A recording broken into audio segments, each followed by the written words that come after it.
You know English but you don't sound natural. How about मैं आपको 10 ऐसी phrasal verbs बताऊं जिनको यूज करके आप नेचुरल साउंड करने लगे, बट ऐसा क्यों?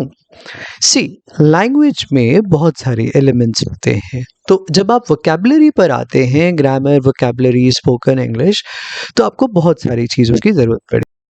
So you should know appropriate words, you should know how to use idioms, you should know how to use phrasal verbs. तो phrasal verbs बहुत इंटरेस्टिंग कॉम्बिनेशन होता है वर्ब, प्रीपोजिशन और कुछ ऐसी चीज़ों का, और ये आपकी लैंग्वेज को बहुत इम्प्रूव कर सकते हैं. अब बहुत डिफिकल्ट फ्रेजल वर्ब्स की नीड नहीं है, बस कुछ ऐसी फ्रेजल वर्ब्स जो मैं यूज़ करूं और नेचुरल नेटिव स्पीकर की तरह से साउंड करने लगूं.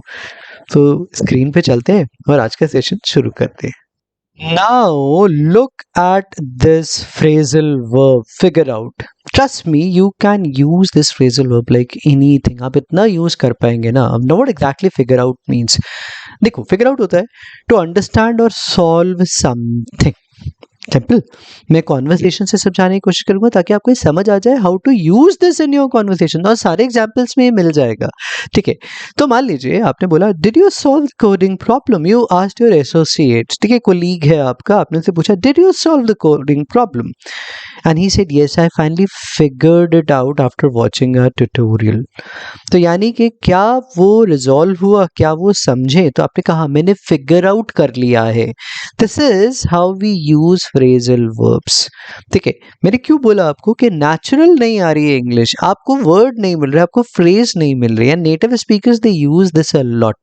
Is this clear? ऐसे ही हम 10 आज सीखेंगे जो आप एक्चुअली यूज कर पाएंगे. ऐसी चीजें करिए जो कॉन्वर्सेशन पे काम आए, ऐसी ग्रामर सीखिए जो आपके काम आ सके. समझ आ रहा है? So did you solve the coding problem? Yes I finally figured it out. यानी कि मैंने क्या कर लिया, मैंने समझ लिया और देख लिया कि वो सॉल्व कैसे हो सकता है. ओ, मैं एक चीज बताना भूल गया था. हमने एक कोर्स लॉन्च किया था फेसबुक पर ही, यूट्यूब पर, विच इज फ्री. तो आप यहाँ जाके अगर प्लेलिस्ट चेक करेंगे तो आपको 45 डेज का फ्री स्पोकन इंग्लिश प्रोग्राम मिल जाएगा. जो लोग पहले से उन्हें पता है उसमें से मैक्सिमम लोग कंप्लीट कर लिया. That's actually amazing. और ये जो बटन है ये बहुत इंटरेस्टिंग है, इसको क्लिक करेंगे तो आपसे ये प्लेलिस्ट कभी खोएगी नहीं. Right? Thank you so much. Video अच्छा लगा तो हिट अ लाइक प्लीज. चलो नेक्स्ट आते हैं कैरी ऑन. ये बहुत इंपॉर्टेंट है, इसके बाद ये बिल्कुल समझ आ जाएगा. चलो carry on. Right, so to continue doing something, यानी मैंने बीच में ब्रेक लिया और अब मैं आगे आया. You look tired, do you want to stop. Conversation use करके समझ में आता है. No, let's carry on, we are almost done. लग रहा है तुम थोड़ी थके हुए से हो, रुके क्या? नहीं नहीं, लेट्स कैरी ऑन. ठीक है, तो मान लीजिए आप अपने दोस्त के साथ कार ड्राइव कर रहा है, आपका दोस्त हाल गया, यार तू लग रहा है थोड़ा थक गया है. वो कह रहा है कि नहीं नहीं नहीं, लेट्स कैरी ऑन यार, 10 किलोमीटर का और ड्राइव है, we can just finish this and then I will take some rest. Simple. ऐसे क्यों नहीं बात कर सकते? आसानी से कर सकते हैं. समझ भी आ गया होगा. ठीक है, तो that's how you use this to continue doing something. Carry on. ठीक है, चलो नेक्स्ट करते हैं. Bring up, to mention a topic. Now, did anyone talk about the budget? Yes, Sarah brought it up during the meeting. यानी हाँ, किसी ने budget की बात करी थी. हाँ, सारा ने वो बात करी, उसने मेंशन किया वो topic. That's how you can use bring up. यानी हम कह रहे हैं brought it up. Right, now you know how to use this. ठीक है, चलो नेक्स्ट करें. Okay, turn down. Turn down क्या होता है? टू रिजेक्ट और refuse an offer. Did you accept the job offer? आपने अपने दोस्त से पूछा, उसने बोला no I turned it down because the salary was to low. यार सैलरी बहुत कम थी, आई टर्न्ड इट डाउन, इसलिए मैंने रिजेक्ट या रिफ्यूज कर दिया उस ऑफर को. सिंपल है. तो मान लीजिए आपने न्यूज़ में सुना होगा, कभी वो बताते हैं कि रणबीर कपूर ने एक मूवी जो है वो ऑफर रिजेक्ट कर दिया, रिफ्यूज कर दिया. He has turned it down. You have turn down the offer, यानी कि रिजेक्ट कर दिया है. That's how we can use it. अब ऐसे ही बस 6 और है, तो वीडियो के एंड तक देखिएगा. कॉन्वर्सेशन से आपको ये भी पता चलेगा कि हम इसे यूज़ कैसे करते हैं. मैंने प्रॉमिस किया था 45 डेज के प्रोग्राम में कि हम कंटिन्यू करेंगे, लेकिन और बेटर क्वालिटी के साथ और इम्प्रूवमेंट्स के साथ. चलो, लुक इनटू क्या होता है? टू इन्वेस्टिगेट और examine something, please look at the pronunciation. The website isn't working, don't worry, I'll look into the issue. Which means I'll investigate or examine something. समझ आया?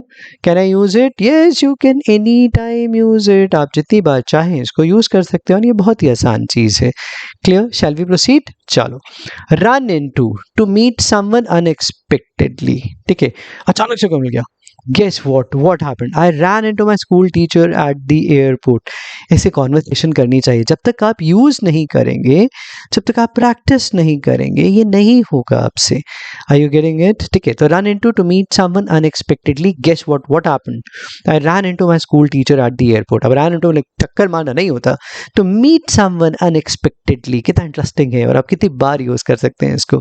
Get over, meaning to recover from something difficult. Illness, disappointment.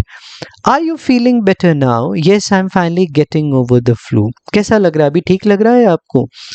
आप answer, किसने आपसे पूछा, आप answer करिए. Yes, I'm finally getting over the flu, which means there's a kind of a recovery from something difficult. Clear? चलो दोबारा करें. Put off, to postpone or delay something. When are you submitting the report? I had to put it off until tomorrow. Use कर सकते हैं, बहुत बार use कर सकते हैं. You will get lot of opportunity to use this. ठीक है, टू पोस्टपोन और delay something. When are you submitting the report? I had to put it off until tomorrow. हाँ, हमारा एक इंस्टाग्राम पे चैनल है, वहाँ पर भी आप हमें फॉलो कर सकते हैं. वहाँ पर हम लार्जली वोकैब बताते हैं, सिखाते हैं. ठीक है, यूट्यूब पे भी कुछ ऐसा है, लेकिन वहाँ 1 मिनट के अंदर हम वर्ड्स को ज़्यादा फोकस करते हैं क्योंकि पूरा सीरीज तो यूट्यूब पे है हमारा. ठीक है, तो आप चेक करिएगा, इंग्लिश कंपनी बायो में लिंक होगा तो उसे भी चेक कर सकते हैं. चलिए, catch up, to reach the same level और get updated after falling behind. You missed yesterday's class. I know. I'll catch up with the notes tonight. मैं नोट्स के थ्रू चेक कर लूँगा और फिर कवर अप कर लूँगा. समझ आया? कैचअप सेम लेवल पर आने के लिए यूज़ करते हैं. कैचअप एक और भी होता है, कभी कभी लोग मिलने के लिए भी बोलते हैं कि विल कैचअप टुमारो, तो वो एक थोड़ा सा स्लैंग की तरह से हो जाता है, लेकिन गलत नहीं हो. Slang as such like informal way of like connecting someone. ठीक है, चलो. कम across, which means find by chance. Conversation कैसे होगी? How did you discover this book? I came across it while browsing the library. अरे ये book तेरे को कैसे मिली? अरे वो लाइब्रेरी में कुछ ढूंढ रहा था ना, वहां पर अचानक से, मतलब बाय चांस मिल गई मेरे को. समझ आया? ठीक है, कितना इंटरेस्टिंग और क्यों नहीं यूज कर सकते? आप आसानी से यूज कर सकते हैं. ठीक है, so that's it for the day. Don't forget to subscribe और ट्यून इनटू दीस सेशंस. हम कुछ इंटरेस्टिंग चीजें आपके लिए लाते रहेंगे और कुछ नई सीरीज भी. ठीक है, see you in the next session.